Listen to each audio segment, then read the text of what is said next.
আজকে বাংলাদেশ গরিবরা শুধু গরিব হয়, ধনীরা ধনী হয়। আজকে জালেমরা আঙ্গুল ফুলে কলা গাছ হয়। হাজারো নির্দোষ মানুষ, আজকে নির্দোষ মানুষগুলি জেলখানায় ধুকে ধুকে মরছে, ফাঁসির রশিদে ঝুলছে। আর হাজারো বড় বড় অপরাধী তারা রাস্তায় বুক ফুলিয়ে হাঁটবে। এই বাংলাদেশের জন্য আমরা আন্দোলন করি নাই, এই বাংলাদেশের সম্মান করি নাই। আজকেও এক মুঠা খাদ্যের জন্য বাংলাদেশের মানুষ ডাস্টবিনে কাঠকুনের সাথে লড়াই করবে। আজকেও খাদ্যের জন্য আমাদের মা বোনেরা তাদের বাচ্চাকে বিক্রি করে দিবে। আজকেও খাদ্যের জন্য আমাদের সন্তানরা আত্মহত্যা করবে। এটা বাংলাদেশের মানুষ দেখতে চায় নাই। আজকে আমার মা বোনকে ধর্ষণ করার পরে তাদের হত্যা করা হবে।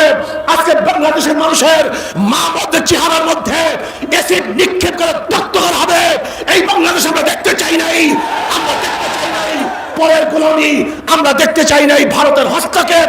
আজকে বাংলাদেশ আমাদের, বাংলাদেশ বাংলাদেশ নয়, স্বাধীন বাংলাদেশ নয়। গোটা বাংলাদেশকে ভারত কন্ট্রোল করে, এই ভারতের আগ্রাসী গোষ্ঠী আজকে বাংলাদেশকে কন্ট্রোল করার জন্য, গোলামি করার জন্য তারা চেষ্টা করতেছে।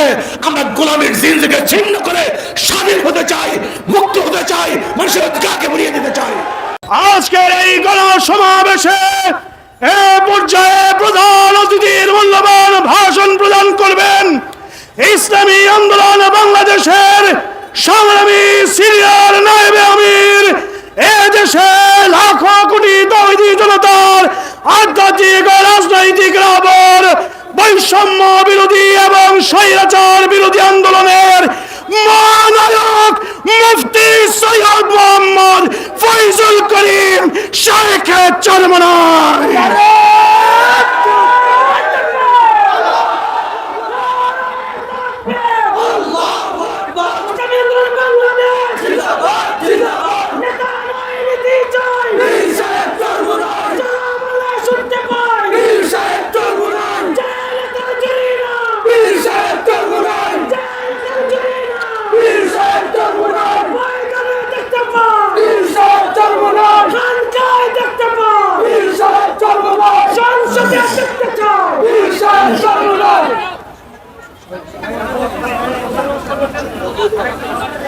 আসসালামু আলাইকুম ওয়া রাহমাতুল্লাহি ওয়া বারাকাতুহু। নাহমাদু ওয়া নুসাল্লি আলা রাসূলিহিল কারীম। আম্মা বাদ, ফাআউযু বিল্লাহি মিনাশ শাইতানির রাজীম। বিসমিল্লাহির রাহমানির রাহিম। ওয়া তিলকাল আইয়ামু নুদাবিলুহা বাইনান নাস। সাদাকাল্লাহুল আলিয়্যুল আযীম। সবাই পড়ি সাল্লাল্লাহু আলাইহি ওয়াসাল্লাম। ইসলামী আন্দোলন বাংলাদেশ সিলেট জেলা ও মহানগর শাখা কর্তৃক আয়োজিত আজকে এই গণসমাবেশের সম্মানিত সভাপতি, সেরে তাজ শ্রদ্ধাভাজন ওলামায়ে কেরাম, সর্বস্তরের ইসলাম প্রিয় দেশপ্রিয় ভাইয়ের আমার, আজকে যে ভূখণ্ডের মধ্যে অবস্থান করছে, এই ভূখণ্ড ইতিমধ্যে 4 বার স্বাধীন হয়েছে। আপনারা জানেন 200 বছর ব্রিটিশ এদের শোষণ করেছিল। ব্রিটিশদের বিরুদ্ধে মুসলমানরাই প্রথম আন্দোলনের সূচনা করেছিল। সেই আন্দোলনের ভিত্তিতে এই ব্রিটিশ এদেশ থেকে ভাগতে বাধ্য হয়েছিল। আমরা প্রথম স্বাধীনতা অর্জন করেছিলাম, ভেবেছিলাম এবার বৈষম্য দূর হবে, বৈষম্য থাকবে না। কিন্তু আমরা কি দেখলাম? সংখ্যাগরিষ্ঠ হিন্দুরা মুসলমানদের সাথে বৈষম্য করছে, তাদের অধিকার রক্ষা করছে না। আবার মুসলমান আন্দোলন শুরু করেছে আলাদা ভূখণ্ডের জন্য, স্বতন্ত্র এক দেশের জন্য। মুসলমানদের ইসলামের ভিত্তিতেই 47-এ আবারও আমরা একটা দেশ স্বাধীন করেছিলাম। সেই দেশের নাম পাকিস্তান। মনে রাখতে হবে যে পাকিস্তান স্বাধীন হয়েছিল একমাত্র মুসলমানদের কারণে, ধর্মভিত্তিক স্বাধীন হয়েছিল, অন্য কোনো কারণে নয়। কাজে দেশ মুসলমানদের দেশ, অধিকার সবার। সবাইকে মনে রাখতে হবে দেশ মুসলমানদের অধিকার সবার। রোড করেছে আমি, হাঁটার অধিকার সবার। প্রতিষ্ঠান করেছে আমি, পড়ার অধিকার সবার। যেরকম ঢাকা ইউনিভার্সিটি করেছে সলিমুল্লাহ সাহেব রহমতুল্লাহ আলাই, কিন্তু পড়ার অধিকার সবার। এই পাকিস্তান করেছিলাম আমরা, এখানে অধিকার সবার। কিন্তু মনে রাখতে হবে, দেশ মুসলমানদের অন্য কাউন না, এটা মাথার মধ্যে রাখতে হবে। আমরা ভেবেছিলাম এবার বৈষম্য দূর হবে, মানুষ শান্তি পাবে, মুক্তি পাবে। কিন্তু আমরা কি দেখলাম, পশ্চিম পাকিস্তানের লোক পূর্ব পাকিস্তানের সাথে বৈষম্য করছে, অধিকার দিচ্ছে না, এদেশের মানুষ স্বাধীন না, পরাধীন। আবার আমরা আন্দোলন করলাম, সংগ্রাম করলাম, আমরা 71-এ বাংলাদেশ নামে একটা দেশ স্বাধীন করলাম। এবার ভেবেছি বৈষম্য দূর হয়ে যাবে, গরিব, দুঃখী, মেহনতি মানুষ, মিসকিন, এতিম, ঋষি, কুলি, চামার, তাঁতি সবাই ভালো মতো বসবাস করতে পারবে, তাদের ন্যায্য অধিকার লাভ করবে। শিক্ষা, চিকিৎসা, বস্ত্র, অন্ন এবং গৃহের ব্যবস্থা হবে। কিন্তু আমরা কি দেখলাম, আজকে বাংলাদেশের স্বাধীনতার বয়স 53 বছর, মানুষের অধিকার ফিরে পায় নাই, মানুষ মুক্তি পায় নাই, মানুষ শান্তি পায় নাই, এখনো বৈষম্য চলতেছে। এর জন্য আবারও 2024 5ই আগস্ট এদেশের মানুষ আবার আন্দোলন করেছে, সংগ্রাম করেছে, বিপ্লব করেছে, জীবন দিয়েছে, বৈষম্য বিরোধী আন্দোলন করেছে। বৈষম্য থাকবে না, বাংলাদেশের যত নাগরিক আছে সবাই সাম্যতা অর্জন করবে, মানবিক মর্যাদা লাভ করবে, সামাজিক ন্যায় বিচার প্রতিষ্ঠিত হবে, যেখানে পুরুষের অধিকার থাকবে, মহিলাদের অধিকার থাকবে, মুসলমানদের অধিকার থাকবে, হিন্দুদের অধিকার থাকবে, ছাত্রদের অধিকার থাকবে, চাকরিজীবীদের অধিকার থাকবে, যেখানে অধিকার থাকবে শ্রমিকদের, যেখানে বাংলার কাছে মাত্র 20-25 পরিবার গোটা বাংলাদেশের অর্থনীতিকে কন্ট্রোল করে। আজকে বাংলাদেশ গরিবরা শুধু গরিব হয়, ধনীরা ধনী হয়। আজকে জালেমরা আঙ্গুল ফুলে কলা গাছ হয়। হাজারো নির্দোষ মানুষ, আজকে নির্দোষ মানুষগুলি জেলখানায় ধুকে ধুকে মরছে, ফাঁসির রশিদে ঝুলছে, আর হাজারো বড় বড় অপরাধী তারা রাস্তায় বুক ফুলিয়ে হাঁটবে। এই বাংলাদেশের জন্য আমরা আন্দোলন করি নাই, এই বাংলাদেশের সম্মান করি নাই। আজকেও এক মুঠা খাদ্যের জন্য বাংলাদেশের মানুষ ডাস্টবিনে কাঠ কুকুরের সাথে লড়াই করবে। আজকেও খাদ্যের জন্য আমাদের মা বোনেরা তাদের বাচ্চাকে বিক্রি করে দিবে। আজকেও খাদ্যের জন্য আমাদের সন্তানরা আত্মহত্যা করবে। এটা বাংলাদেশের মানুষ দেখতে চায় নাই। আজকে আমার মা বোনকে ধর্ষণ করার পরে তাদের হত্যা করা হবে। আজকে বাংলাদেশের মানুষের মা বোনদের চেহারার মধ্যে এসিড নিক্ষেপ করে দগ্ধ করা হবে। এই বাংলাদেশ আমরা দেখতে চাই নাই। আমরা দেখতে চাই নাই পরের গোলামি, আমরা দেখতে চাই নাই ভারতের হস্তক্ষেপ। আজকে বাংলাদেশ আমাদের, বাংলাদেশ নয়, স্বাধীন বাংলাদেশ নয়, গোটা বাংলাদেশকে ভারত কন্ট্রোল করে। এই ভারতের আগ্রাসী গোষ্ঠী আজকে বাংলাদেশকে কন্ট্রোল করার জন্য, গোলামি করার জন্য তারা চেষ্টা করতেছে। আমরা গোলামির জিনজিকে ছিন্ন করে স্বাধীন হতে চাই, মুক্ত হতে চাই, মানুষের অধিকারকে বলিয়ে দিতে চাই। আমরা যে আন্দোলন করেছিলাম সাম্যতা রক্ষা করার জন্য, বৈষম্য দূর করার জন্য, সাম্য, মানবিক মর্যাদা, সামাজিক ন্যায় বিচার প্রতিষ্ঠিত করার জন্য, আমরা কি দেখলাম যে 5ই আগস্টের পরে আবারও দখলদারি, আবারও চাঁদাবাজি, আবারও তোফাজ্জলকে হত্যা করা হয়েছে, নির্দোষ তোফাজ্জলকে হত্যা করা হয়েছে। আজকে আমার মা বোনকে ধর্ষণ করা হয়েছে। আজকে আমি কি দেখলাম, হাজারো নিরাপদ মানুষকে আবারও কেসে দেওয়া হয়েছে, হাজারো গরু লুট করা হয়েছে, ঘর লুট করা হয়েছে, মানুষের অত্যাচার করা হচ্ছে, জুলুম করা হচ্ছে, নির্যাতন করা হচ্ছে। এর জন্য মানুষ আন্দোলন করে নাই, সংগ্রাম করে নাই, রক্ত দেয় নাই। আমরা চাই না জুলুম আর দেখতে, বাংলাদেশের মধ্যে বৈষম্য দেখতে চাই না। আজকে গরিব ছাত্ররা অর্থের অভাবে পড়াশোনা করতে পারবে না, তারা উচ্চ শিক্ষায় শিক্ষিত হতে পারবে না, এইটা আমরা দেখতে চাই না। আজকে আমার মা বোন মিসকিনরা, এতিমরা, বিধবারা না খেয়ে থাকবে, এই বাংলাদেশ আমরা দেখতে চাই না। আজকে আলেমদের সাথে বৈষম্য করা হচ্ছে, সবচেয়ে বেশি বৈষম্য শিকার হচ্ছে আলেমরা। আজকে শিক্ষিত আলেম যারা মেধাবী, শিক্ষিত, অনার্স পাস করার জন্য যেই পরিমাণ পড়াশোনা করে, একজন ছাত্র ইফতা পাস করার জন্য তার চেয়ে 1000 গুণ বেশি পড়াশোনা করে। অথচ আজকে আমাদের মাদ্রাসার ছেলেরা কেন তারা বিশেষ পরীক্ষায় অংশগ্রহণ করতে পারবে না? তারা কেন বিশেষ পরীক্ষা দিতে পারবে না? আজকে মাদ্রাসার ছেলেরা কেন চাকরিজীবী হবেন না, তারা বাংলাদেশের কোনো জায়গায় কেন যেতে পারবে না? এটা বৈষম্য। এর চেয়ে বড় বৈষম্য কিছু হতে পারে না। আজকে কওমি মাদ্রাসার সাথে বৈষম্য করা হচ্ছে।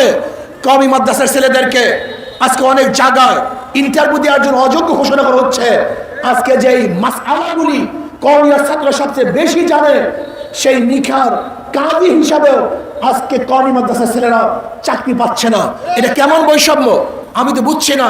আজকে কওমিয়ার ছাত্ররা পুলিশে অংশগ্রহণ করতে পারছে না, র্যাবে অংশগ্রহণ করতে পারছে না, আজকে মিলিটারি অংশগ্রহণ করতে পারছে না, বিসিএস ক্যাডারে অংশগ্রহণ করতে পারছে না। এটা বৈষম্য। এই বৈষম্য বাংলাদেশের মানুষ দেখতে চায় না। আজকে অর্থনীতির অবস্থাটা কি?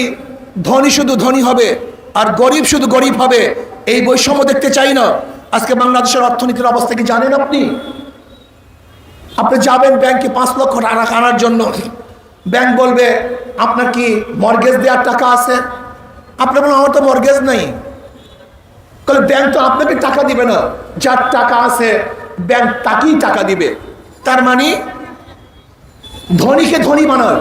যার 5 লক্ষ টাকা আছে ব্যাংক তাকে 5 লক্ষ টাকা দেয়। যে ব্যক্তিকে লোন দেওয়া হয়েছে তারই লোন মাফ করা হয়, তার ইন্টারেস্ট মাফ করা হয়।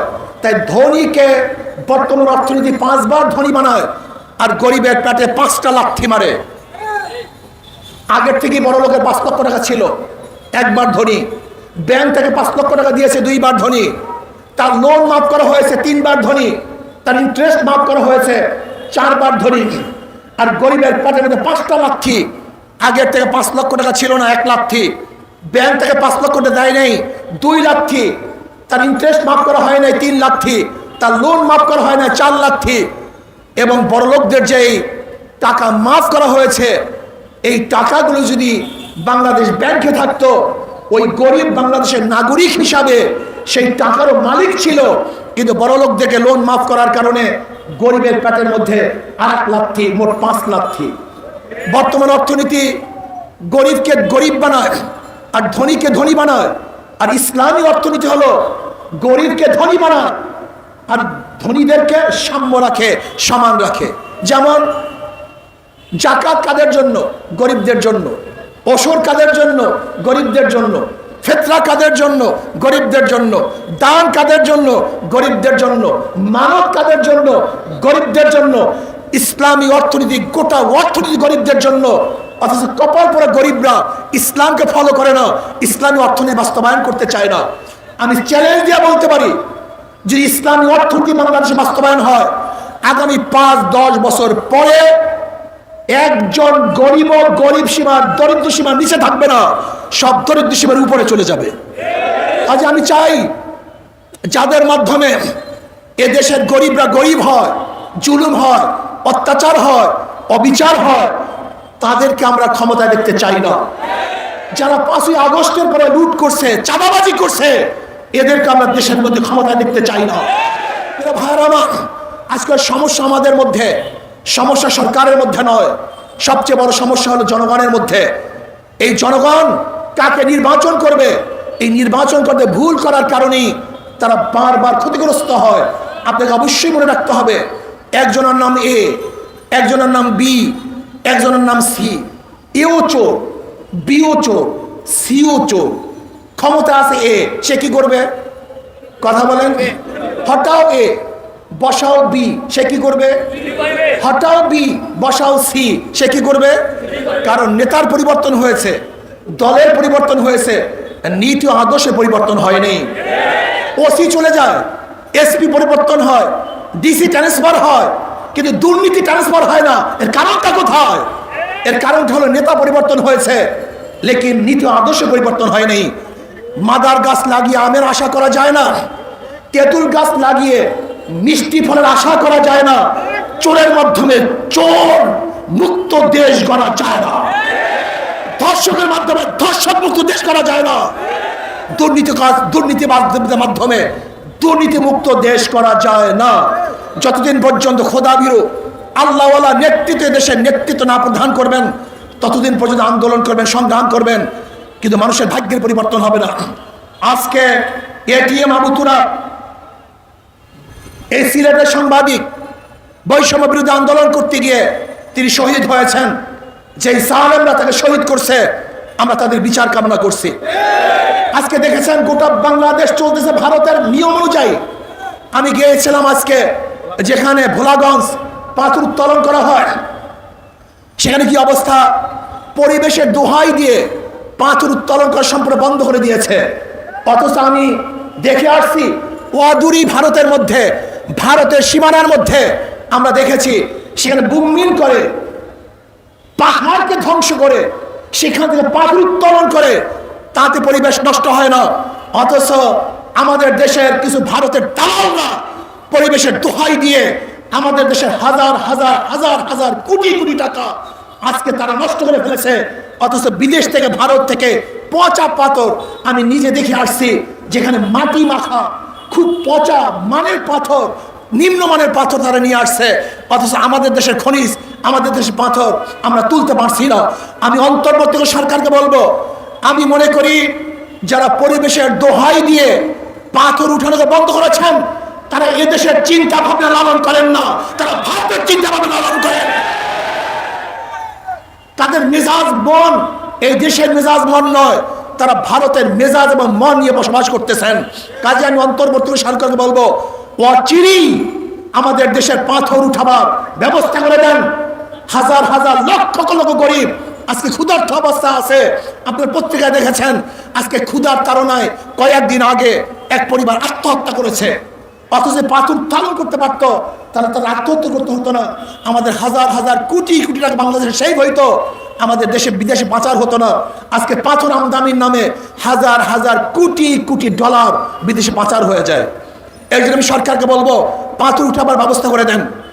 আজকে বৈষম্য বিরোধী আন্দোলন করতে গিয়ে যারা শাহাদাত বরণ করেছে, এদের অংশ মুসলমান, মুগ্ধ ইসলামী ছাত্র আন্দোলনের সদস্য ছিল। আপনারা দেখেছেন গতকালকে যুব আন্দোলনের এক ভাই শহীদ হয়েছে, গুলিতে আহত হয়েছিল, গতকালকে দুনিয়ার থেকে বিদায় হয়ে গেছে। হাজারো মানুষ শহীদ হয়েছে নাস্তিকদেরকে প্রতিষ্ঠিত করার জন্য নয়। আজকে শিক্ষার মধ্যে, শিক্ষা সিলেবাস সংস্কারের মধ্যে যে সমস্ত আবু সাহিদ সহ যে নাস্তিকদেরকে সদস্য হিসেবে নেওয়া হয়েছে, আমি অন্তর্বর্তী সরকারকে বলবো, যদি নাস্তিক এবং এদেশের মাটি ও মানুষের সাথে যারা সম্পৃক্ত নাই, ভিন্ন কোনো চিন্তা লালন করে, এমন কোন ব্যক্তিকে কোনো অবস্থাতেই শিক্ষা সিলেবাস সংস্কারে নেওয়া যাবে না, নিতে দেব না, মানি না, মানব না ইনশাআল্লাহ। কাজে আসুন আমরা দেশকে ইসলামী সাজাই, ইসলামী হুকুমাত কায়েম করার চেষ্টা করি। যে ইসলামী হুকুমাত কায়েম করি, তাহলে আমার মা বোনেরা ন্যায্য অধিকার ভোগ করবে, আমার মা বোনেরা ধনী হয়ে যাবে, আমাদের মা বোনেরা বড় শিক্ষিত হয়ে যাবে। এবং যদি ইসলামী হুকুমাত কায়েম করি, আমাদের সমস্ত গরিব ভাবনা, আমার গরিব মারা দরিদ্র সীমার উপরে চলে যাবে, যেখানে নির্যাতন থাকবে না, অবিচার থাকবে না, বৈষম্য থাকবে না, যেখানে আমাদের মধ্যে সাম্য, মানবিক মর্যাদা, সামাজিক ন্যায় বিচার প্রতিষ্ঠিত হবে। এর জন্য আসুন কাঁধে কাঁধ মিলিয়ে ৯২% মুসলমানদের দেশে ইসলামী হুকুমাত হবেই হবে, হওয়াই উচিত। এর ব্যতিক্রমে বাংলাদেশের জনগণ সহ্য করবে না, করতে পারে না ইনশাআল্লাহ। কাজে আসুন আগামীতে সবাই ঐক্যবদ্ধভাবে ইসলাম হুকুমাত কায়েম করার জন্য হাত পাকা প্রতীককে শক্তিশালী করবেন, ভোট দিবেন এবং ইসলামী আন্দোলন অন্তর্ভুক্ত হবেন, এই আশাবাদ ব্যক্ত করে আজকে এখানে বক্তব্য শেষ করছি। আমা আলাইনা ইল্লাল বালাগ। আল্লাহ।